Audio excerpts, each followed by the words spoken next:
La lluvia golpeaba con fuerza los ventanales de Aurelios. Cada gota era como un pequeño puño que exigía entrar en el calor que yo nunca podría reclamar como mío. Me movía por el comedor como un fantasma, silencioso, inadvertido, esencial solo en mi ausencia. Los suelos de mármol blanco reflejaban las lámparas doradas del techo, creando la ilusión de que caminaba sobre la luz misma, aunque mis pies solo conocían el dolor de turnos de 12 horas y zapatos gastados, unidos por la esperanza y el pegamento. La mesa 7 necesita agua, siseó Marcus al pasar a mi lado. Su uniforme planchado contrastaba con el mío. El mismo estilo, pero de alguna manera, en mí parecía prestado, temporal, como todo lo demás en mi vida. Asentí con la cabeza, ya en movimiento. Esa era mi existencia, siempre en movimiento. Siempre un paso por detrás del ritmo de un mundo que pertenecía a personas que nunca se fijaban en mí. La jarra de cristal pesaba en mis manos. El frío condensado se deslizaba entre mis dedos mientras me acercaba a la mesa 7. Fue entonces cuando los vi. La mesa en la esquina más alejada, la reservada para personas cuyos nombres aparecían en los periódicos. Nunca por buenas razones, sino siempre con respeto entremezclado con miedo. 3 hombres con trajes que costaban más que mi alquiler anual estaban sentados en la sombra y el humo del cigarrillo, aunque hacía años que se había prohibido fumar en el restaurante. Nadie les diría que dejaran de fumar. Nadie se atrevería. Pero no fueron los hombres los que me dejaron sin aliento. Fue el niño. Un niño de no más de 5 años, sentado en el borde de la mesa, balanceando sus pequeñas piernas con la alegría inconsciente de alguien que aún no comprendía el peso del mundo que su padre dominaba. Unos rizos oscuros enmarcaban su rostro angelical y en sus manos apretaba un coche de juguete, haciendo suaves ruidos de motor que de alguna manera atravesaban la música clásica y las conversaciones en voz baja. Debería haber apartado la mirada. Debería haberme centrado en mi tarea, en sobrevivir, en pasar desapercibida. Pero algo en la inocencia de ese niño me oprimió el pecho con un anhelo tan intenso que rayaba en el dolor. Yo también había querido eso alguna vez. Un hijo, una familia, una vida que significara algo más que contar propinas y preguntarme si podría pagar el alquiler. Pero Michael se había llevado ese sueño cuando se marchó. Sus disculpas eran tan inútiles como el anillo de compromiso que había empeñado para pagar sus deudas. La mesa 7, una pareja de mediana edad que celebraba su aniversario, señaló con impaciencia sus vasos vacíos. Parpadeé, esbozando una sonrisa que nunca llegó a mis ojos, y les serví agua con unas manos que habían aprendido a mantenerse firmes a base de repetición, más que de calma. El marido no me miró. La mujer asintió distraídamente. Para ellos, yo era un mueble, funcional y olvidable. Cuando me giré para marcharme, lo oí. Un crujido, agudo, claro. Luego, el grito de una mujer desde la mesa detrás de mí. No era la mesa de la esquina con los hombres que olían a peligro y colonia cara, sino la adyacente, donde una camarera llamada Sophie equilibraba una bandeja cargada con copas de champán. El tiempo se volvió espeso y lento. El tacón de Sophie se enganchó en el borde de la alfombra, un pequeño y traicionero pliegue que el servicio de limpieza había pasado por alto. La bandeja se inclinó. Las copas de cristal comenzaron su inevitable descenso, reflejando la luz de la lámpara de araña mientras caían, transformándose en proyectiles mortales y hermosos dirigidos directamente a la mesa de la esquina, directamente al niño. El niño levantó la vista, con los ojos oscuros muy abiertos, el coche de juguete congelado en pleno rugido. No entendía, no sabía cómo moverse. Los hombres a su lado ya se habían puesto en marcha, pero estaban demasiado lejos, eran demasiado lentos, tratando de alcanzar a un niño que estaba sentado en la trayectoria directa de la lluvia de cristales y bordes afilados. No pensé. Pensar era un lujo para las personas que tenían algo que perder. Mi cuerpo se movió por instinto, el mismo instinto que me había llevado a superar desahucios y desengaños amorosos, y noches en las que rendirse parecía más fácil que respirar. La jarra se me cayó de las manos y el agua estalló sobre el mármol mientras me lanzaba hacia adelante. 3 pasos. Eso fue todo lo que hizo falta para cruzar la distancia entre lo invisible y lo inolvidable. Me tiré sobre el niño. Mi cuerpo era un escudo de carne y hueso contra la brillante cascada. Su pequeño cuerpo desapareció debajo de mí mientras me acurrucaba a su alrededor. de espaldas a la tormenta. El primer cristal se rompió contra mi omóplato, un dolor agudo y ardiente que me dejó sin aliento. Luego otro y otro, una percusión de cristales rompiéndose y tela desgarrándose.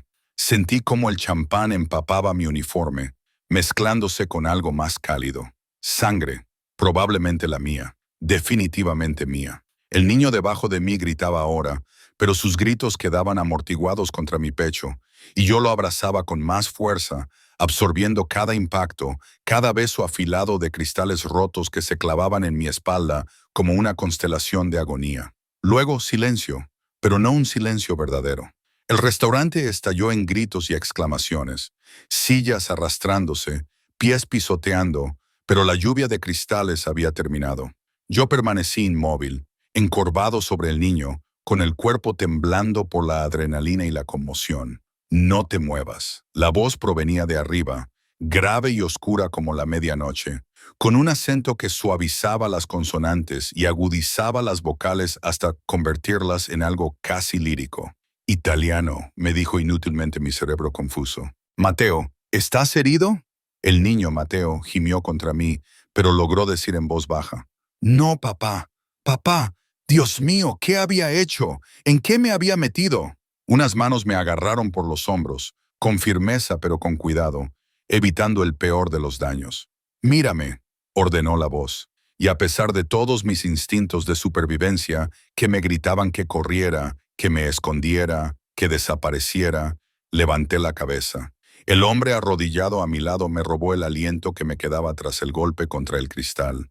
Era hermoso, como suelen ser las cosas peligrosas. Tenía una mandíbula afilada con sombra de barba incipiente, ojos oscuros que enmascaraban una profundidad que no podía comprender y una cicatriz que se extendía desde la ceja izquierda hasta la línea del cabello. Un hilo plateado sobre una piel morena. Su traje estaba impecable a pesar del caos. Era de un azul medianoche y probablemente costaba más que mi coche, si aún tuviera coche, pero fueron sus ojos los que me atraparon. Deberían haber sido fríos, calculadores, los ojos de un hombre que inspiraba miedo con la misma facilidad con la que otros pedían café. En cambio, ardían con algo que no podía nombrar, una intensidad que me hizo sentir vista por primera vez en años, peligrosamente vista. «Estás herida», dijo, y no era una pregunta.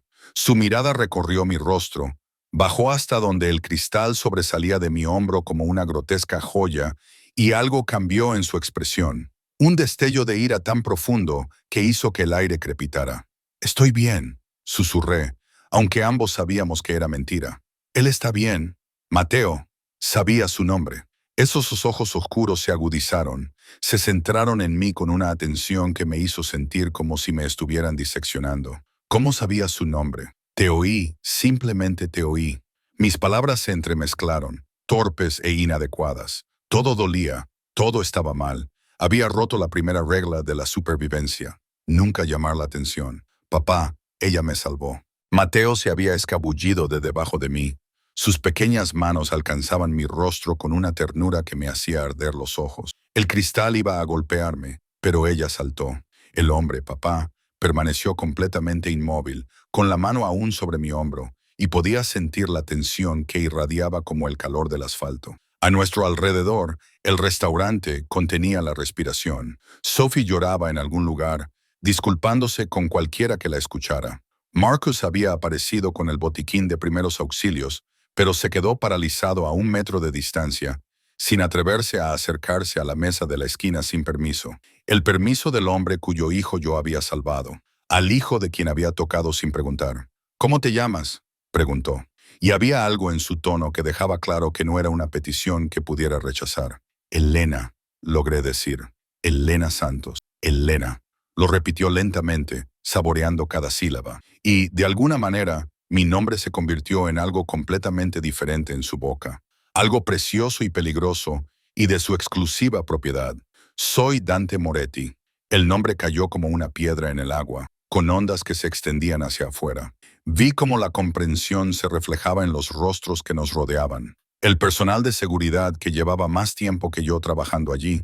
El gerente, que apareció de repente, pálido y aterrorizado. Los pocos comensales que reconocieron lo que significaba ese nombre. Moretti, la familia que poseía la mitad de los bajos fondos de la ciudad y suficientes negocios legítimos como para aparentar respetabilidad. El nombre susurrado en cuentos con moraleja y artículos de periódico que nunca llegaban a publicar toda la verdad. Me había lanzado sobre el hijo del hombre más peligroso de la ciudad. Debo limpiarme. Intenté levantarme para escapar, pero la mano de Dante se apretó sobre mi hombro. Suave, pero inamovible. Necesitas ir al hospital, dijo. Marco. No alzó la voz, pero uno de los hombres de la cabina apareció al instante, con el teléfono ya en la mano. Llama a Aldo Russo. Dile que nos veamos en la finca y averigua quién es el responsable de esto. Señaló los cristales rotos y a Sophie, que seguía sollozando. Accidente. La forma en que dijo accidente dejaba claro que sospechaba lo contrario. Señor, ¿en serio? Puedo ir a urgencias. Tengo seguro. Bueno, más o menos. La mentira murió en mis labios cuando Dante finalmente soltó mi hombro para ponerse de pie, elevándose sobre mí con una presencia que hacía que los altos techos parecieran bajos. Salvaste a mi hijo, dijo en voz baja, y todos se inclinaron para escuchar, aunque nadie lo admitiría más tarde. Te arriesgaste por un niño que no conocías. Lo que fuera que tuvieras antes de este momento, tus planes, tus deudas, tu vida, ahora ha cambiado, Elena Santos. Yo pago mis deudas, y esta deuda. Sus ojos se clavaron en los míos, oscuros e ineludibles.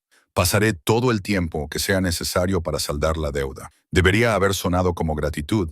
En cambio, sonó como una amenaza o una promesa, o algo mucho más peligroso que ambas cosas. Detrás de él, Mateo agarraba su coche de juguete y me sonreía con inocencia, sin darse cuenta de que las palabras de su padre acababan de envolverme como cadenas disfrazadas de seda. El cristal en mi espalda latía al ritmo de mi pulso. Cada latido era un recordatorio de que alguien me había visto, marcado, reclamado.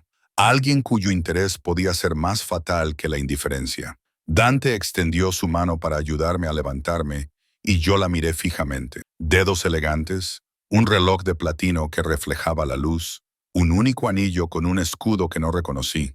Y supe que aceptarlo significaría cruzar un umbral que nunca podría atravesar. Pero, ¿qué otra opción tenía? Ya me había lanzado a su mundo. Ahora su mundo se lanzaría a mí, con cristal y todo. Puse mi mano temblorosa en la suya y sus dedos se cerraron alrededor de los míos con la firmeza de una puerta que se cierra o una jaula que se cierra. Los asientos de cuero del coche de Dante olían a dinero y peligro, ricos, suaves, con matices de colonia que probablemente costaban más que mi salario mensual. Habían costado más, en pasado, porque estaba bastante segura de que ya no tenía trabajo en Aurelios. No después de manchar su mármol inmaculado y perturbar su mesa más importante. Me senté rígida en el asiento trasero, muy consciente de Mateo apretado contra mi costado ileso, con su pequeña mano agarrando la tela de mi uniforme arruinado. Dante se sentó frente a nosotros en el espacioso interior, con el cuerpo inclinado hacia mí, con una concentración que me ponía la piel de gallina. El hombre al que había llamado Marco conducía, silencioso y eficiente, mirando de vez en cuando por el espejo retrovisor, con una expresión que no pude descifrar. Otro hombre más corpulento y con cicatrices, llamado Luca, estaba sentado en el asiento del copiloto, hablando en voz baja por teléfono en un italiano rápido. Solo capté fragmentos. Lindsay, la ragazza bambino, el accidente, la niña, el niño. ¿Te duele?, preguntó Mateo con voz débil en medio del pesado silencio. Un poco, admití, aunque un poco era una mentira generosa. Sentía la espalda como si me la hubieran destrozado con garras, y cada movimiento enviaba nuevas oleadas de fuego a través de mi sistema nervioso. Pero algo en la preocupación de este niño me hizo querer ser valiente para demostrarle que la protección no siempre tenía un precio que él tendría que pagar más adelante, aunque empezaba a sospechar que yo pagaría el mío durante mucho tiempo. «Eres muy valiente», continuó Mateo, con sus ojos oscuros, tan parecidos a los de su padre, estudiando mi rostro con una intensidad desconcertante, como los héroes de mis libros. «¿Eres una heroína?» «No, cariño, solo soy una camarera con un instinto excelente». La voz de Dante atravesó mi autodesprecio como una espada atraviesa la seda, y mi pobre instinto de supervivencia. No había apartado los ojos de mí desde que entramos en el coche, y el peso de su atención me hacía sentir desnuda y asfixiada al mismo tiempo. La mayoría de la gente habría apartado la mirada y se habría dicho a sí misma que no era su problema. ¿Por qué tú no? La pregunta flotaba en el aire, aparentemente sencilla. Podía sentir la trampa que encerraba, la forma en que mi respuesta podría revelar más de lo que pretendía, pero el agotamiento y el dolor habían despojado mis filtros habituales, dejando solo la cruda verdad. Es un niño, dije en voz baja. Esa es razón suficiente. Algo brilló en la expresión de Dante. Sorpresa, tal vez, o reconocimiento. ¿Tienes hijos? No. La palabra salió más dura de lo que pretendía, cargada de años de decepción y de un futuro que había muerto con la marcha de Michael. Sin hijos, sin familia, solo yo, solo tú, repitió Dante. Y la forma en que lo dijo lo hizo parecer menos soledad y más posibilidad.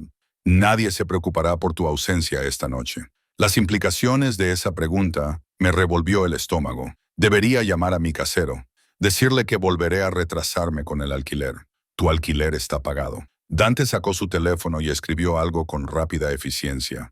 Para el próximo año considéralo la primera cuota de mi deuda. Se me secó la boca. No puedes. Eso no es. Ni siquiera sé cuánto. Irrelevante. Guardó el teléfono en el bolsillo, sin apartar la mirada. Tomaste el cristal destinado a mi hijo. No hay suma que compense adecuadamente esa acción, pero lo intentaré de todos modos. Tu alquiler está pagado. Nunca recibirás tus facturas médicas. Tu jefe en Aurelios ha sido informado de que te vas a tomar una baja indefinida con sueldo completo. Me van a despedir. Traduje con amargura. Te están protegiendo. Dante me corrigió, y había acero bajo la suavidad. El incidente de esta noche no fue un accidente, Elena. Alguien quería hacer daño a mi hijo. Tú te interpusiste entre él y ese daño, lo que significa que se inclinó ligeramente hacia adelante y el coche de repente pareció mucho más pequeño. Quien quiera que haya organizado esto ahora te verá como cómplice o testigo. Ambas posiciones son peligrosas. Miedo, frío y agudo. Atraviesa el dolor. ¿Qué estás diciendo? Estoy diciendo que tu invisibilidad, esa cosa que has llevado como una armadura durante tanto tiempo, ahora ha desaparecido. Todos los que estaban en ese restaurante debieron salvar a Mateo. Por la mañana, todos los que importan sabrán tu nombre, tu rostro, tu conexión con mi familia.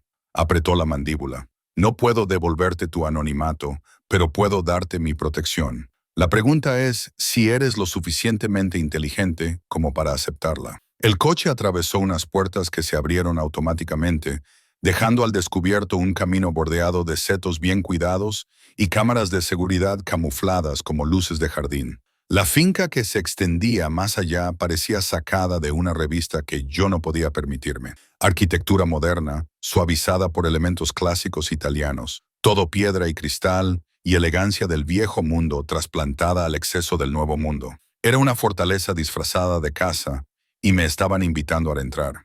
No entiendo lo que está pasando, susurré más para mí misma que para Dante. Esta mañana me desperté en mi apartamento estudio, preocupada por las propinas y el alquiler, y por si podría permitirme arreglar mi frigorífico. Ahora estoy en un coche con... De repente me di cuenta de que Mateo estaba escuchando verdades que un niño no debería oír de alguien que te debe todo. Dante terminó en voz baja. ¿Y quién paga su deuda, Selena? Siempre. El coche se detuvo frente a la entrada principal, donde un hombre con bata blanca esperaba con un maletín médico. El ruso, presumiblemente Marco, abrió mi puerta y me ofreció una mano que yo, demasiado desorientada, no pude rechazar. En cuanto me puse de pie, mis piernas amenazaron con ceder. La adrenalina finalmente me abandonó y solo dejó dolor y conmoción a su paso. Dante se acercó al instante, rodeándome la cintura con el brazo y sosteniéndome con una delicadeza que parecía contradecir todo lo que había oído sobre la familia Moretti. Olía a tejidos caros y a algo más oscuro, quizá a pólvora, o simplemente al olor metálico del peligro que se adhería a los hombres que vivían en las sombras. «Puedo caminar», protesté débilmente. «Hazme el favor». Su aliento me acarició el pelo y odié cómo mi cuerpo respondía a su proximidad. Cómo, incluso a pesar del dolor, Podía sentir su sólido calor, el poder apenas contenido de los músculos bajo su traje. Por dentro, la casa estaba tan inmaculada como temía. Todo mármol y madera oscura, con obras de arte en las paredes que probablemente costaban más que la casa de la mayoría de la gente. Apareció una mujer de unos 60 años, severa, con un vestido negro y perlas, que abrió mucho los ojos al ver mi estado. Doyo, susurró. Dante, ¿qué? Mateo está bien. Annie, ella es Elena, ella lo salvó. Dante me guió hacia un pasillo, seguido de cerca por el médico. Prepara la habitación de invitados azul. Se quedará con nosotros durante un tiempo. ¿Yo qué? No, no puedo. El pánico finalmente se impuso al shock. Tengo que trabajar.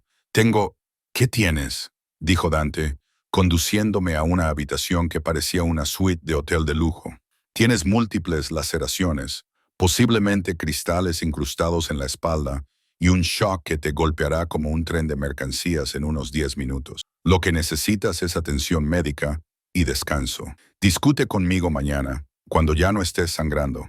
Me sentó en el borde de una enorme cama con sábanas que probablemente tenían más hilos que todo mi armario, y luego dio un paso atrás para dejar que se acercara el doctor Russo, pero no se marchó. En lugar de eso, se apoyó contra la pared, con los brazos cruzados, observando con la misma intensidad inquietante. Tendré que quitarle la camisa, dijo el doctor Russo con delicadeza, y sentí que se me enrojecía la cara a pesar de todo. Me daré la vuelta, dijo Dante, pero no se ofreció a salir, y de alguna manera supe que discutir sería inútil. El médico me ayudó a quitarme el uniforme estropeado, con cuidado de no tocar el cristal que aún tenía clavado en la piel. Oí cómo inspiraba bruscamente, sentí sus dedos profesionales palpando con delicadeza e intenté no gemir con cada toque.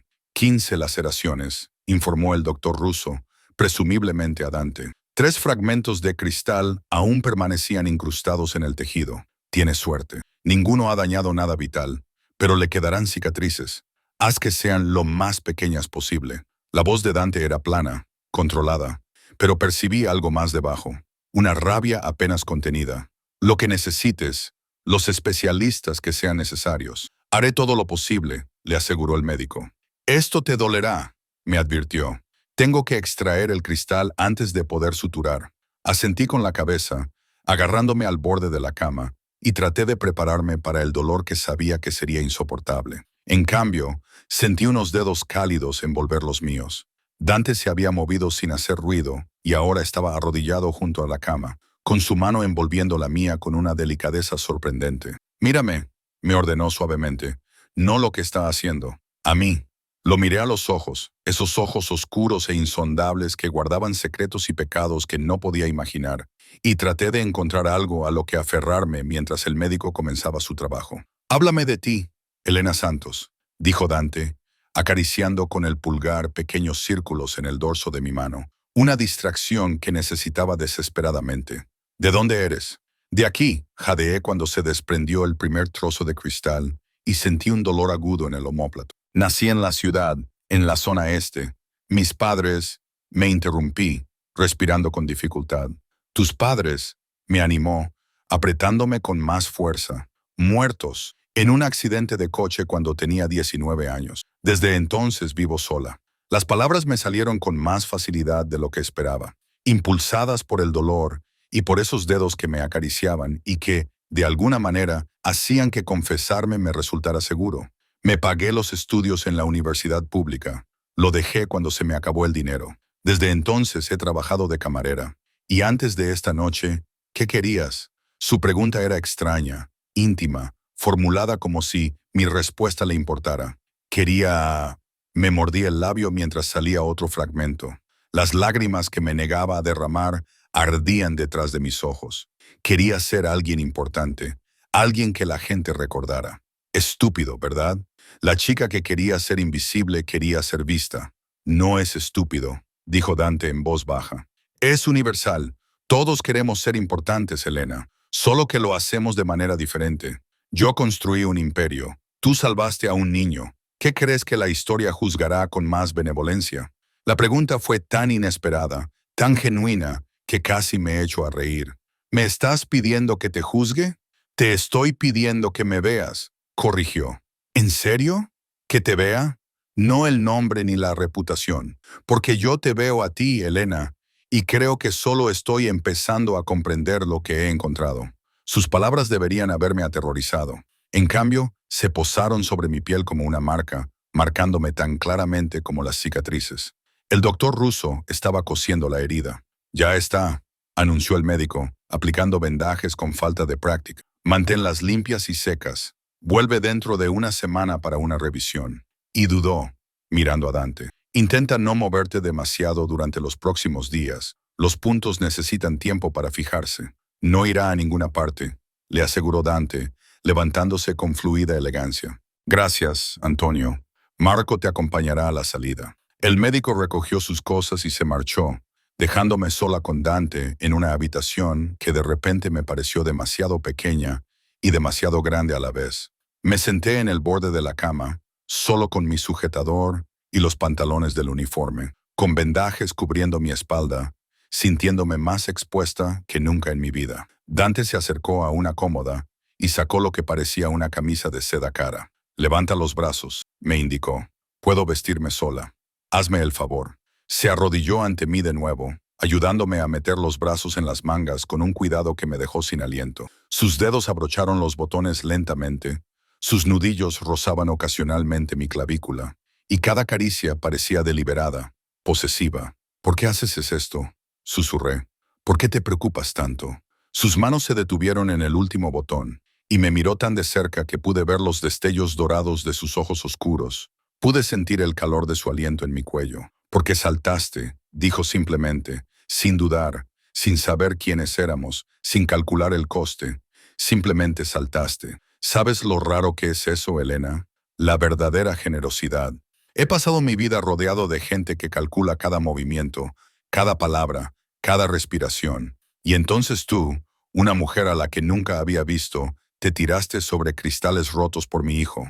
¿Cómo no iba a preocuparme por alguien capaz de eso? Sus palabras me envolvieron como la camisa de seda, suaves e ineludibles. No pertenezco a este mundo, dije, necesitando que él lo entendiera. No conozco las reglas, las expectativas. Te decepcionaré. Ya has superado todas las expectativas con solo respirar. La mano de Dante se levantó para acariciar mi cara, su pulgar recorriendo mi pómulo con una delicadeza devastadora. Ahora duerme. Mañana hablaremos de tu nueva realidad. Pero esta noche estás a salvo, te lo prometo, a salvo. Esa palabra debería haberme reconfortado. En cambio, mientras lo veía marcharse, cerrando suavemente la puerta tras de sí, me pregunté si la seguridad en el mundo de Dante Moretti era solo otra palabra para cautiverio, y por qué ese pensamiento no me aterrorizaba tanto como debería. Me desperté con la luz del sol entrando por ventanas desconocidas y la clara sensación de que toda mi espalda estaba en llamas. Cada respiración enviaba nuevas punzadas de dolor a través de los puntos. Cada pequeño movimiento me recordaba que lo de ayer había sido real. El cristal, la sangre, el hombre de ojos oscuros que me había llevado a su fortaleza y había reclamado mi deuda como suya. El reloj de la mesita de noche marcaba las 10:47 m. Había dormido 13 horas. El pánico me invadió de inmediato. Mi turno en Aurelios había comenzado a las 6:00. Marcus estaría furioso. Las propinas se repartirían sin mí. Perdería mi... Entonces lo recordé. Se acabó Aurelios. Se acabó la invisibilidad. Se acabó la normalidad. Un suave golpe interrumpió mi espiral. «Señorita Santos», dijo una voz femenina, con acento y cautelosa. «¿Puedo pasar?» «Sí», logré decir, subiéndome las sábanas de seda hasta la barbilla, a pesar de estar completamente vestida con la camisa de Dante. La puerta se abrió para revelar a la mujer de la noche anterior. Agnes, la había llamado Dante. Llevaba una bandeja cargada de café, fruta y pasteles que olían de maravilla.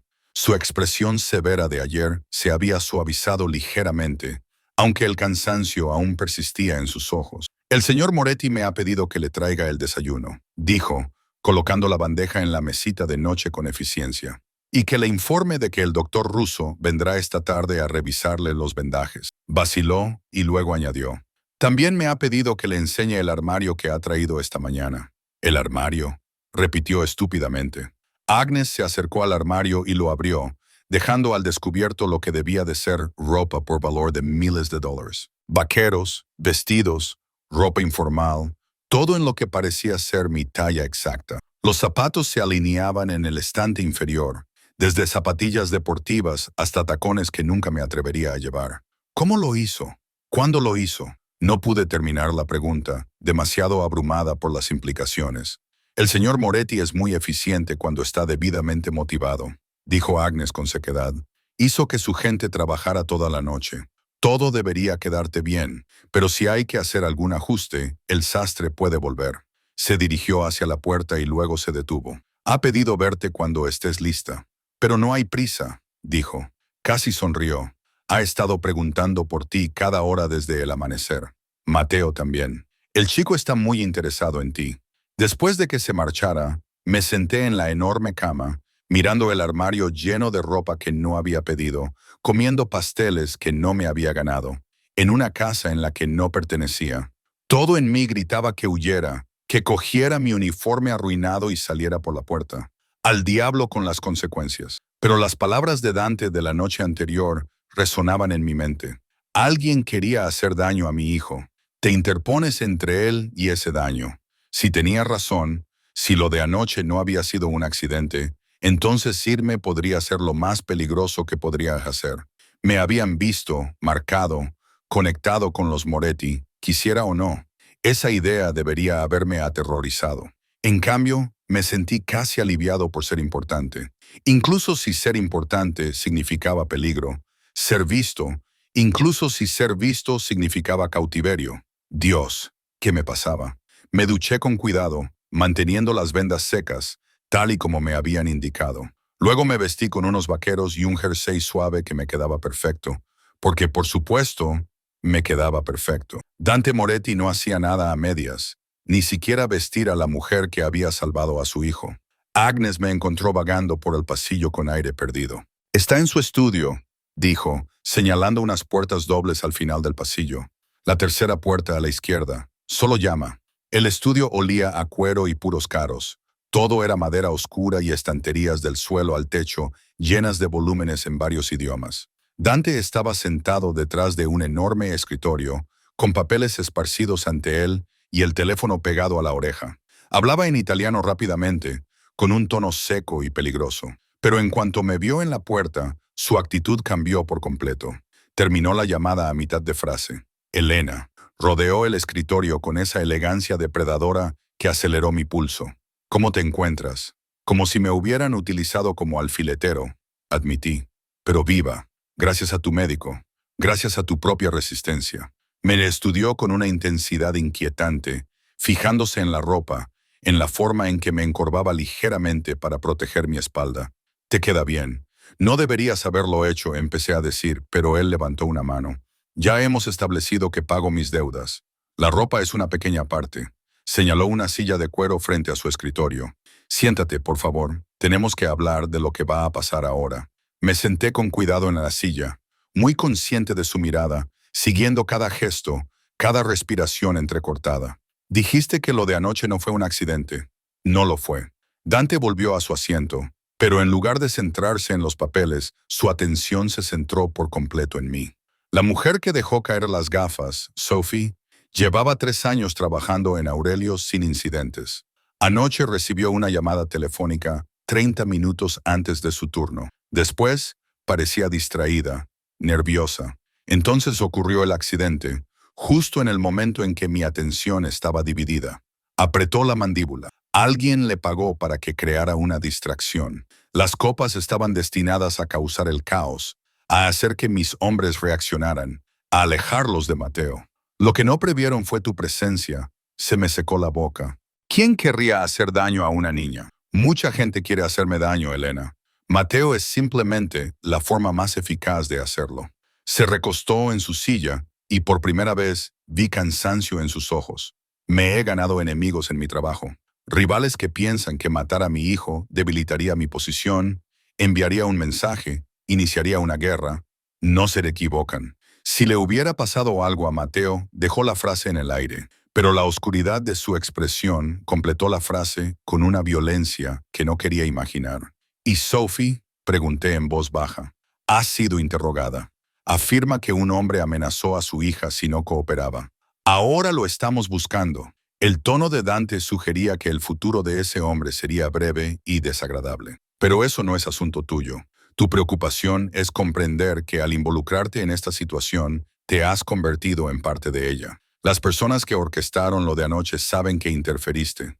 Conocen tu rostro, tu nombre, y querrán entender por qué una camarera arriesgaría su vida por mi hijo. Porque era lo correcto, dije, con frustración en mi voz.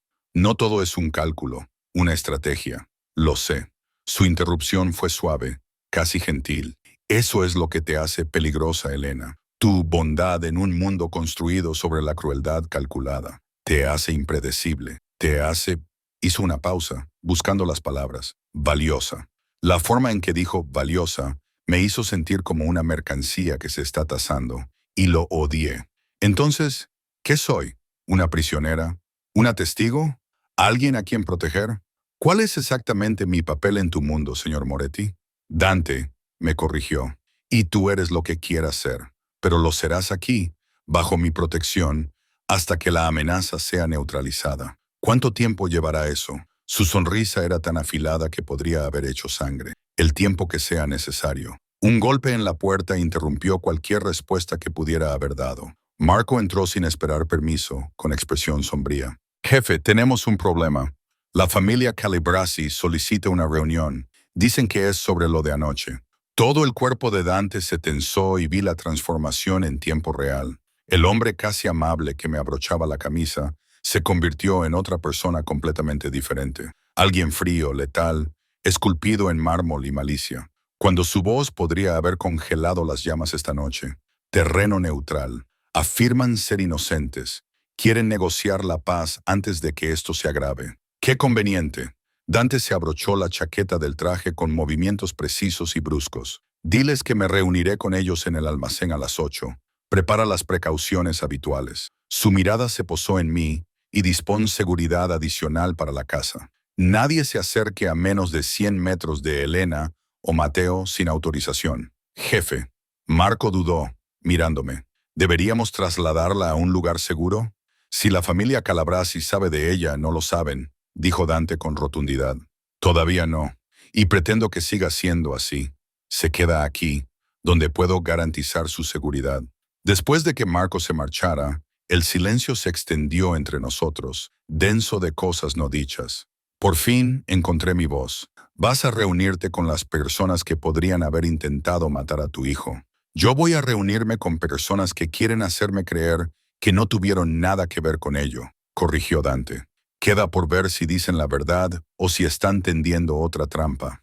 Se acercó a mí rodeando el escritorio y tuve que inclinar la cabeza hacia atrás para mirarle a los ojos. Hoy te quedarás en casa. Mateo no ha dejado de preguntar por ti. Quizá podrías hacerle compañía. Agnesa te enseñará la sala de juegos. En realidad no era una pregunta, pero asentí de todos modos.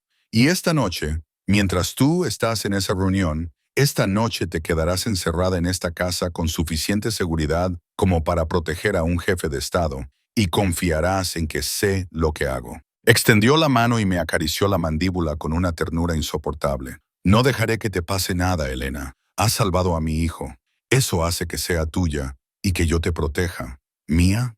La palabra se posó entre nosotros como una promesa y una amenaza, y descubrí que no podía apartar la mirada de él, que no podía romper el hechizo que me había lanzado su proximidad. No soy tuya, susurré, pero incluso yo podía oír la incertidumbre en mi voz. Todavía no, admitió Dante, mientras su pulgar recorría mi labio inferior con una lentitud devastadora. Pero lo serás, Elena Santos. Te des cuenta o no, en el momento en que te lanzaste sobre Mateo, te convertiste en mía. La única pregunta es ¿cuánto tiempo tardarás en dejar de luchar contra ello? Entonces se marchó. Me dejó sola en su estudio con el aroma de su colonia y unas palabras que se sentían como cadenas que me envolvían el pecho, restringiendo mi respiración y mi libertad por igual. Mateo me encontró una hora más tarde en la enorme sala de juegos, que parecía una tienda de juguetes que hubiera explotado.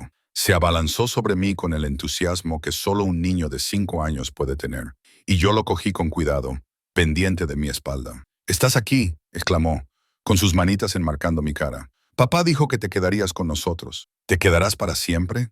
¿Me leerás un cuento? ¿Te gustan los dragones? Tengo 17 juguetes de dragones. ¿Quieres verlos? Su alegría inocente era un bálsamo contra la oscuridad del mundo de Dante. Y me encontré sonriendo con sinceridad por primera vez desde que desperté.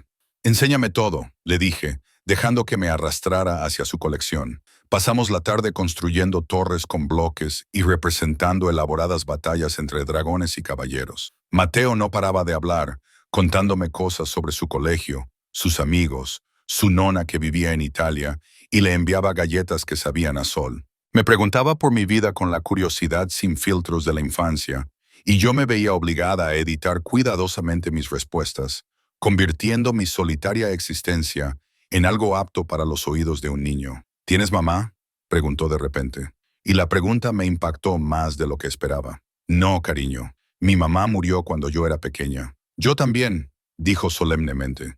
Mi mamá se fue al cielo cuando yo era un bebé. A papá no le gusta hablar de ella. Se pone triste, se apoyó en mí, con cuidado de no tocar mis vendajes, pero ahora tú estás aquí. Quizás podría ser como una mamá solo por un tiempo. Se me hizo un nudo en la garganta. Oh, Mateo, solo voy a quedarme aquí temporalmente. Papá dice que te quedarás todo el tiempo que necesites. Me interrumpió con lógica infantil. Y necesito que te quedes para siempre porque me has salvado y eres amable y hueles a galletas. Aunque Agnesi dice que aún no has estado en la cocina, lo cual es raro, pero me gusta de todos modos. Lo abracé con delicadeza.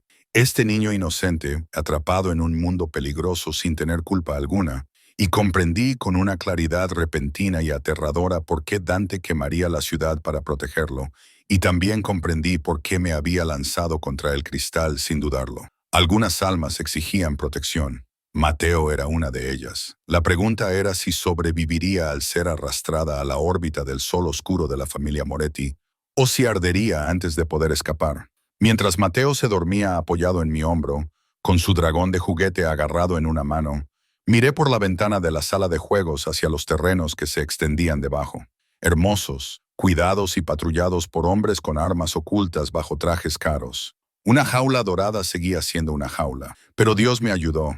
Ya no estaba segura de querer irme. La noche cayó sobre la finca Moretti como una respiración contenida, llena de tensión y espera. Había acostado a Mateo una hora antes, leyéndole 3 cuentos sobre valientes caballeros y dragones, hasta que finalmente cerró los ojos, con su pequeña mano aún agarrada a la mía. Agnes me había sacado con delicadeza, asegurándome que se quedaría con él, con su afecto de abuela por el niño evidente en cada gesto. Ahora estaba de pie en mi habitación prestada, mirando por la ventana cómo el convoy de Dante se preparaba para partir. Incluso desde la distancia podía distinguirlo, más alto que sus hombres, moviéndose con esa fluida confianza que caracteriza a los depredadores y a los reyes. Esa noche vestía completamente de negro, y de alguna manera eso lo hacía parecer aún más peligroso. Una sombra con forma y propósito. Como si sintiera mi mirada, levantó la vista. Nuestras miradas se cruzaron a través del patio, a través de la distancia y la oscuridad, e incluso a través del cristal y el espacio. Sentí el impacto de su atención como un contacto físico. Levantó una mano, no para saludar, sino como un reconocimiento, una promesa. Volveré. Luego se fue, deslizándose en la parte trasera de un SUV blindado, y yo me quedé sola con mi corazón acelerado y la certeza de que esa noche podría cambiarlo todo. Intenté distraerme, exploré la casa, o las partes que se me permitía explorar, guiada por las sutiles señales de las cámaras de seguridad y los ocasionales gestos de asentimiento de los guardias apostados en puntos estratégicos. La biblioteca me llamó la atención. Ventanas de suelo a techo con vistas a los jardines iluminados por sutiles luces en el suelo. Estanterías llenas de libros en italiano, inglés y lenguas que no pude identificar. Saqué una copia gastada de poesía de la estantería. Neruda, el lomo estaba agrietado por las repetidas lecturas y acababa de acomodarme en un sillón de cuero cuando mi teléfono vibró. Mi viejo teléfono agrietado que, de alguna manera, tenía servicio a pesar de estar en lo que equivalía a una fortaleza de número desconocido. Mi pulgar se cernió sobre el botón de rechazar, pero algo me hizo responder. Hola. Silencio, luego respiración, deliberada y pesada. ¿Quién es? Mi voz sonó más firme de lo que me sentía. La chica que se cree una heroína. La voz era masculina, distorsionada, mecánica.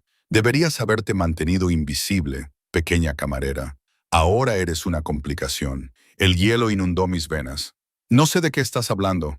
Te lanzaste sobre el hijo bastardo de Dante Moretti. Muy noble, muy estúpido. Una pausa.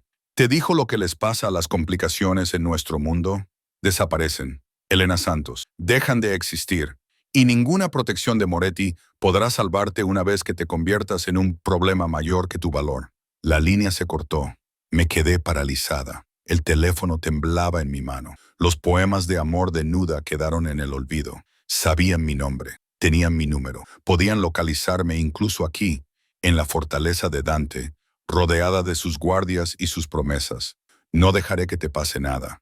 Pero, ¿cómo podía evitar algo que no sabía? La puerta se abrió de golpe y casi grité antes de reconocer a Marco, con expresión severa. Señorita Santos, necesito que venga conmigo ahora mismo. ¿Qué pasa? Mateo está bien. El chico está bien. Tenemos un problema. Muévase. Su mano se dirigió a la pistola que llevaba en la cadera, y de repente, la amenaza dejó de ser abstracta. Me condujo por pasillos que no reconocí, en la planta baja, que parecían descender hasta las entrañas de la tierra. La iluminación pasó de ser elegante a funcional, y las paredes se convirtieron en hormigón y acero. Una habitación del pánico, me di cuenta, o algo parecido. El espacio al que me llevó parecía un centro de mando. Monitores que mostraban imágenes de seguridad, equipos de comunicación. Había 3 guardias más, con las armas a la vista y listas. Marco me colocó en el centro de la habitación, con su cuerpo entre la puerta y yo. ¿Qué está pasando?, exigí, con el miedo convirtiéndose en ira. ¿Dónde está Dante? La reunión era una emboscada, dijo Marco con severidad, con la atención puesta en los monitores. No es la familia Calibrasi. Alguien está usando su nombre para atraer al jefe. Hemos perdido el contacto con el convoy. El mundo se tambaleó. ¿Perdido el contacto? ¿Qué significa eso? Significa que alguien está tramando algo esta noche y te está utilizando como cebo. Finalmente me miró y vi auténtica preocupación en sus rasgos marcados por cicatrices. ¿Cómo han conseguido su número, señorita Santos? No lo sé. Llevo años con el mismo número.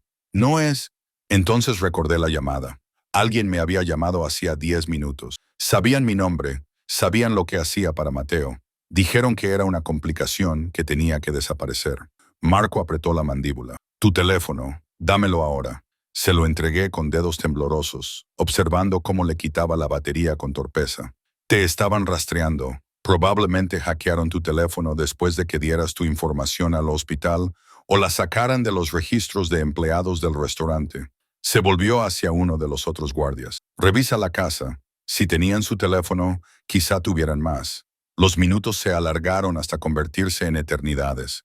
Observé las imágenes de las cámaras de seguridad tratando de encontrarles sentido. Las puertas, los jardines, el largo camino de entrada que conducía a la calle. Todo parecía tranquilo, normal, pero podía sentir la tensión que irradiaban los hombres que me rodeaban, guerreros esperando la batalla. Entonces, en uno de los monitores, se produjo un movimiento. Una figura apareció en el extremo más alejado de la propiedad, luego otra. Se movían con precisión militar, manteniéndose en las sombras, evitando los ángulos de las cámaras, pero no lo suficientemente bien. El sistema de seguridad de Marco era de última generación, y los detectó con infrarrojos y sensores de movimiento. Un guardia informó de una brecha en el perímetro sur. 4 hostiles armados avanzaban hacia la casa principal. ¿Dónde está Mateo? Mi voz sonó aguda por el pánico. En la habitación segura con cerraduras biométricas de acero reforzado así. Necesitarían explosivos para atravesarla y los mataríamos antes de que se acercaran. Marco tecleaba rápidamente, hablando en italiano por unos auriculares, demasiado rápido para que yo pudiera seguirlo. Pero no van a por Mateo. Vienen aquí. Saben dónde estás. ¿Cómo es posible? Porque alguien de dentro se lo ha dicho. La expresión de Marco se volvió gélida.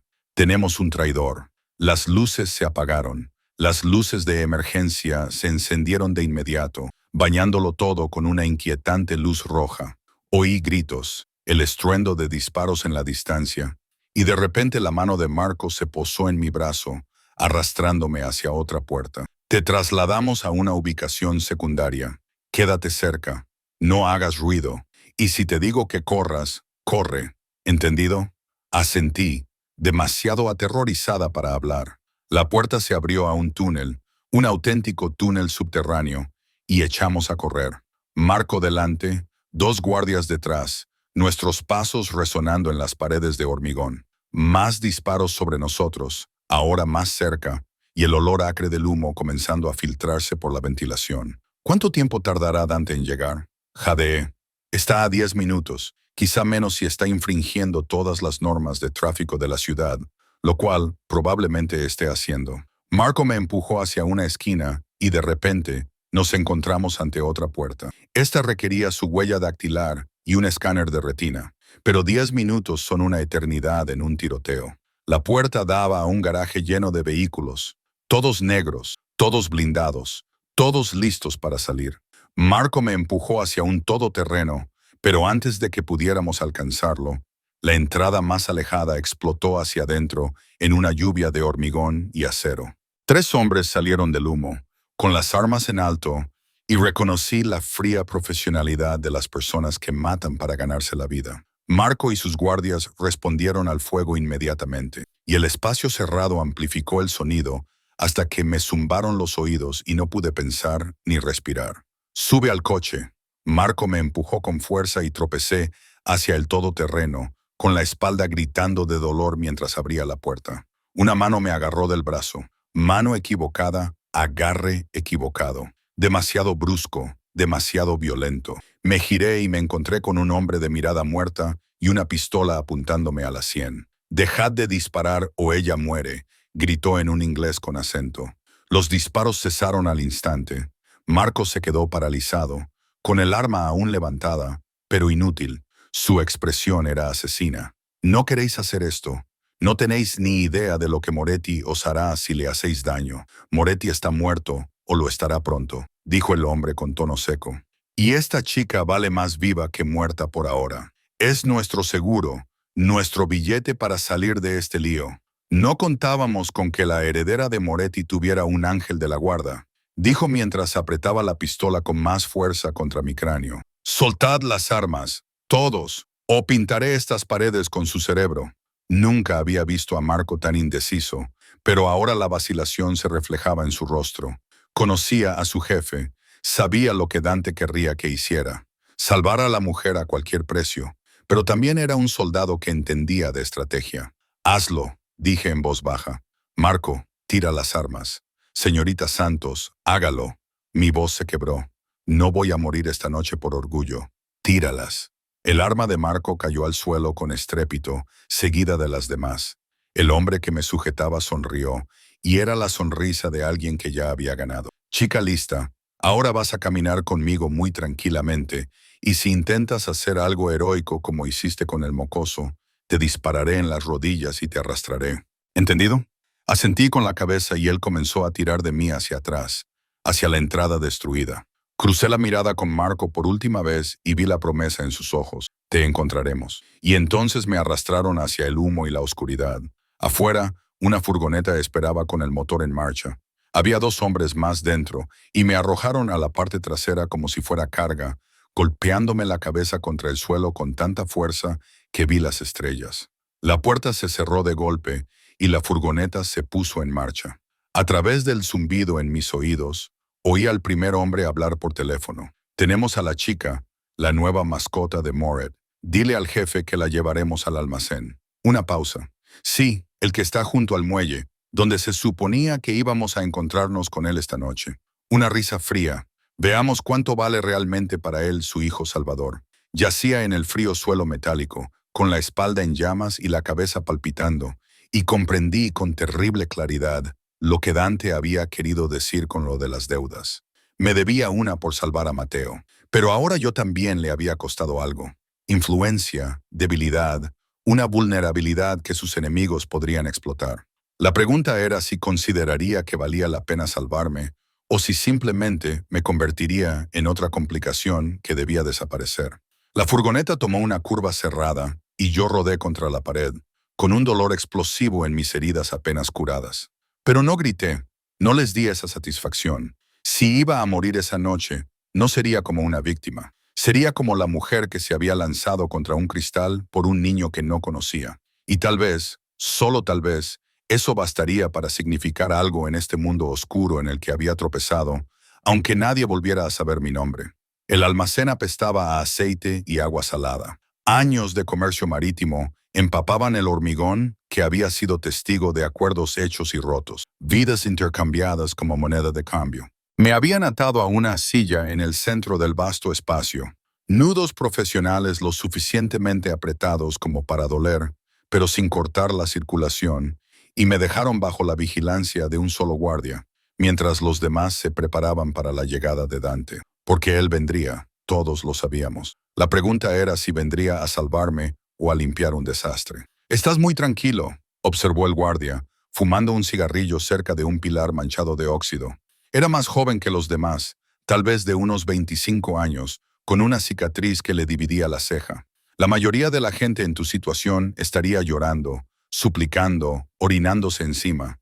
¿Serviría de algo?, le pregunté, con una voz más firme de lo que me sentía. Lo pensó. No, pero sería más entretenido. Siento decepcionarte. Una leve sonrisa se dibujó en su rostro. Realmente te tiraste sobre cristales rotos por el niño Moretti.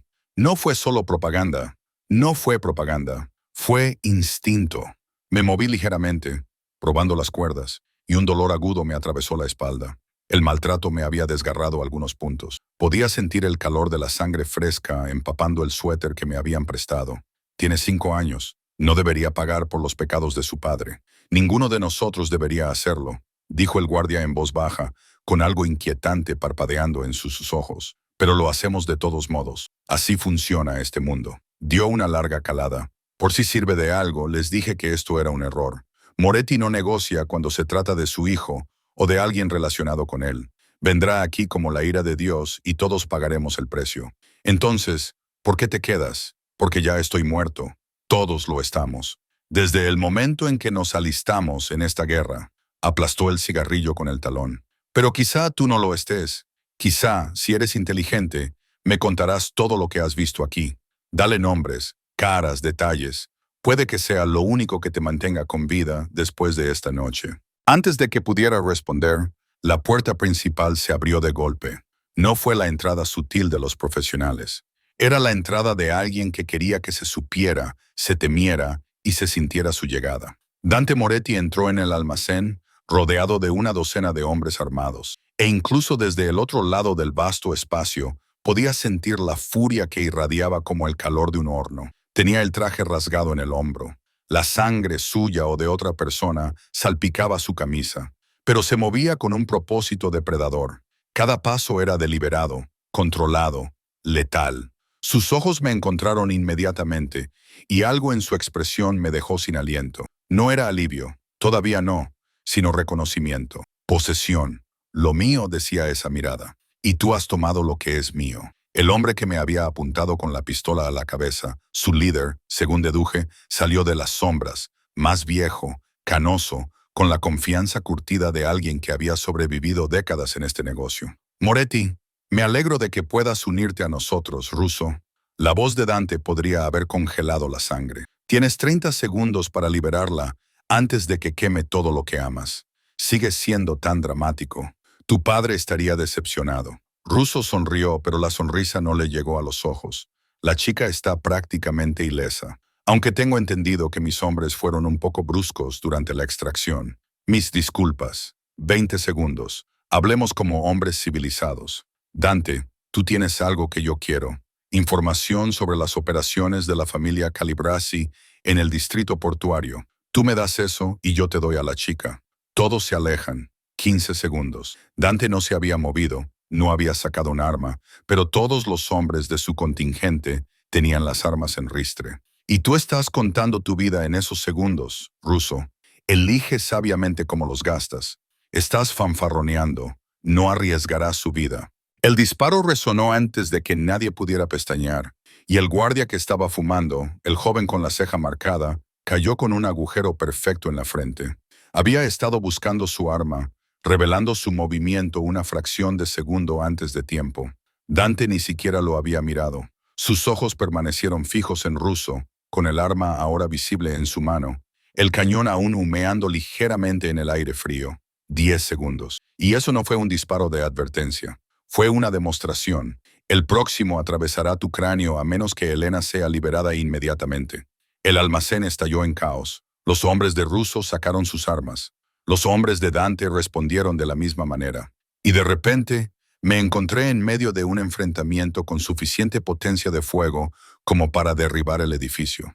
Las cuerdas me cortaban las muñecas mientras instintivamente trataba de protegerme, de hacerme más pequeña, pero no había ningún lugar donde esconderme. «Estás loco». Russo retrocedió hacia mí, usando mi silla como escudo. «La matarás tú mismo en el fuego cruzado. Soy muy buen tirador». «¿Lo eres?» La sonrisa de Dante era terrible. Todos los dientes y violencia prometida. «Porque desde donde estoy, estás usando a una mujer que salvó a mi hijo como moneda de cambio, lo que significa que ya has firmado tu sentencia de muerte. La pregunta es, ¿cuántos de tus hombres morirán contigo?» «Jefe», comenzó uno de los hombres de Russo, con evidente miedo en su voz. «Quizás deberíamos callarnos». Russo presionó su arma contra mi sien, repitiendo la escena del garaje, y sentí el frío metal besar mi piel con terrible intimidad. «Todos se retiren o le volaré los sesos ahora mismo». El tiempo pareció cristalizarse. Cada segundo se alargaba hasta el infinito. Pude ver cómo Dante apretaba la mandíbula. Pude ver los cálculos que se hacían detrás de sus ojos, ángulos, trayectorias, pérdidas aceptables. Pude ver el momento en que decidió lo que yo valía para él. «Todo», decía su expresión. «Tú lo vales todo. No vas a dispararle», dijo Dante, bajando la voz hasta casi un tono conversacional.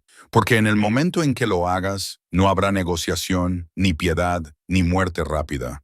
Te mantendré vivo durante días, Russo. Semanas, si soy creativo. Te obligaré a ver cómo desmantelo todo lo que has construido. A todos los que amas. Tu hija en Milán, Sofía, ¿verdad? Estudiando arquitectura. Le enviaré tus gritos grabados en bucle. Tu madre en la residencia de ancianos de Nápoles. Me aseguraré de que pase sus últimos días sabiendo que su hijo murió suplicando una muerte que yo no le concedí. Estás fanfarroneando, ¿verdad?» Dante dio un paso adelante y sus hombres se movieron con él. Un avance coordinado que delataba años de entrenamiento, lealtad y confianza absoluta. «Llevas en este negocio el tiempo suficiente como para conocer mi reputación, para saber que no hago amenazas en vano, que cuando prometo sufrimiento, lo cumplo con creces. Así que pregúntate a ti mismo, ¿la información que quieres vale más que todo lo que aprecias?» Observé cómo la mano de Russo temblaba ligeramente contra mi sien. Vi cómo la incertidumbre resquebrajaba su fachada. Había calculado mal. Pensó que Dante valoraría la información por encima de una mujer a la que apenas conocía desde hacía 2 días. No entendía que, para hombres como Dante Moretti, algunas deudas trascendían la lógica, la estrategia y los negocios. Algunas deudas estaban escritas con sangre y cristal, y los gritos de un niño que casi había sido herido. «Retírense», dijo Russo finalmente, con voz derrotada. «Todos ustedes, bajen las armas». Sus hombres dudaron, pero finalmente obedecieron. El almacén se llenó del ruido de las armas que se bajaban, aunque no se soltaban. Nadie era tan confiado. Russo apartó la pistola de mi cabeza, dio un paso atrás y levantó las manos. «Es tuya, llévatela». La información no valía tanto. Dante cruzó el espacio que nos separaba en segundos, y entonces estaba allí, arrodillado ante mí, con las manos deshaciendo las cuerdas, con una delicadeza sorprendente, dada la violencia que acababa de irradiar. «¿Estás herida?» Su voz era áspera, íntima, dirigida solo a mí. «La espalda. Se me han roto algunos puntos, pero estoy bien, Dante. Lo sé lo que han dicho». Las cuerdas cayeron y él me ayudó a levantarme. Su brazo soportó inmediatamente mi peso cuando mis piernas amenazaron con fallarme. «Lo sé todo, Elena, y pagarán por cada momento de miedo que te han causado». Se volvió hacia Russo y sentí cómo cambiaba, pasando de ser el hombre que me había liberado con delicadeza al monstruo que gobernaba a través del miedo. «Marco, lleva a la señorita Santos al coche. Dile al doctor Russo que nos veamos en la casa». «No». La palabra se me escapó antes de que pudiera evitarlo, y los ojos de Dante se volvieron hacia mí. «Quiero ver esto. Pase lo que pase, quiero ver quién eres realmente. Algo brilló en su expresión. Sorpresa tal vez, o respeto. Elena, no es necesario. Sí, lo necesito. Me enderecé a pesar del dolor, a pesar de la sangre que empapaba mi jersey, a pesar de que todos mis instintos me gritaban que huyera. Dijiste que ahora formo parte de este mundo, que soy importante. Entonces déjame ver lo que eso significa. Todo. Sin versiones edulcoradas, sin protección frente a la verdad. Dante me estudió durante un largo momento y vi cómo sopesaba las opciones, calculaba los costes. Finalmente, asintió. Quédate detrás de mí, pase lo que pase. Se volvió hacia Russo y su voz resonó por todo el almacén con absoluta autoridad. Has tocado lo que es mío, has amenazado lo que protejo. En cualquier otra circunstancia, eso significaría tu muerte. Lenta, dolorosa, instructiva para cualquiera que considere acciones similares. El rostro de Russo se puso gris. Moretti, por favor. Pero Dante levantó una mano, silenciándolo. También tuviste la inteligencia de reconocer cuándo habías perdido, de retroceder antes de obligarme a actuar. Y eso apenas te da un respiro. Abandonarás la ciudad esta noche. Todo lo que posees aquí, lo pierdes. Todos tus contactos, todos tus negocios, cada centavo de ganancia, ahora son míos. Tu familia permanecerá intacta, pero solo porque liberaste a Elena Ilesa. Se acercó, bajando la voz hasta un tono que prometía algo peor que la muerte. Si vuelvo a verte, Russo, si vuelves a mi ciudad, si siquiera pronuncias mi nombre, olvidaré esta misericordia y pasaré meses recordándote porque la misericordia de Ameti vale más que el oro. Entendido. Entendido, susurró Russo, derrotado. Entonces, fuera de mi vista.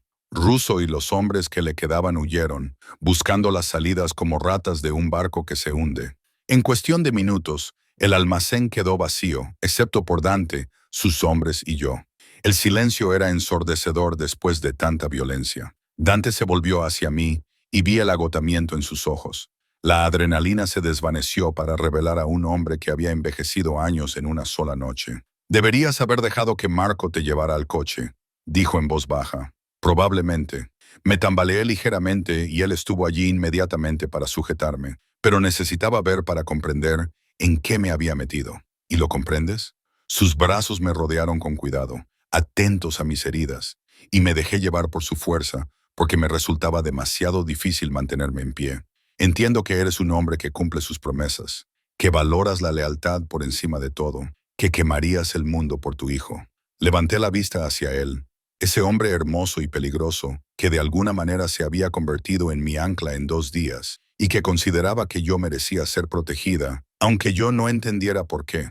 Porque saltaste, dijo simplemente, acercando su mano para acariciar mi rostro. Porque cuando te enfrentaste a la elección entre tu seguridad y la de un niño, no lo dudaste. Porque en un mundo lleno de gente que calcula cada movimiento, tú te dejaste llevar por tu corazón. ¿Cómo no iba a proteger a alguien capaz de ese tipo de valentía desinteresada?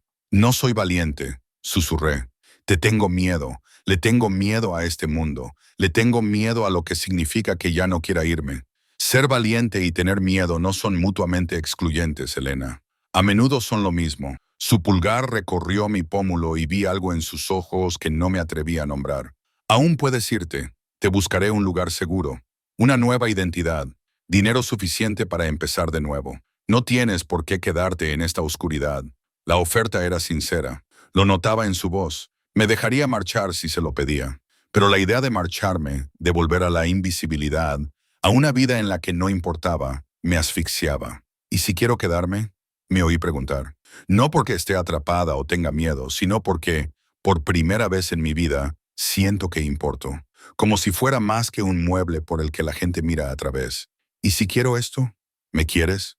Terminó, y había esperanza en su voz, cruda e inesperada. Porque te quiero, Elena. Te he querido desde el momento en que te tiraste contra ese cristal. Te has vuelto esencial para mí de formas que no puedo explicar.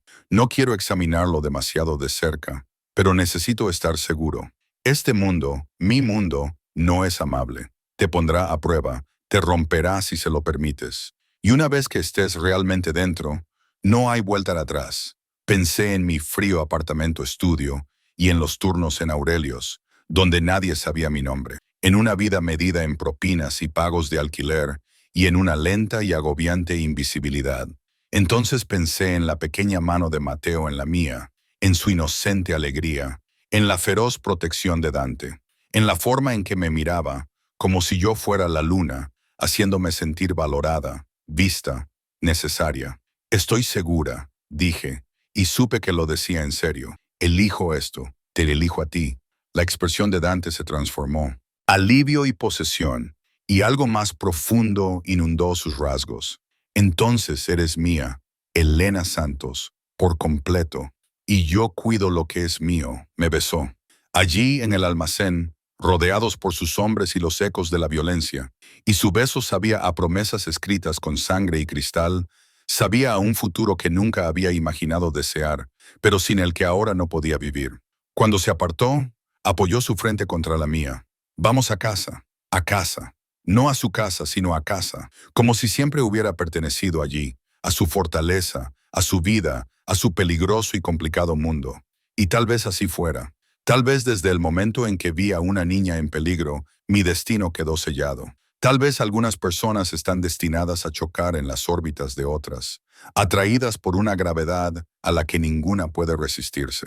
Mientras Dante me ayudaba a subir al coche, con su brazo rodeándome la cintura, miré hacia atrás, hacia el almacén, por última vez. Allí era donde había muerto Elena Santos, la camarera invisible, y donde alguien lo sabía, alguien importante, alguien que pertenecía a ese lugar, alguien que había sido reclamado por un hombre lo suficientemente poderoso como para remodelar el mundo.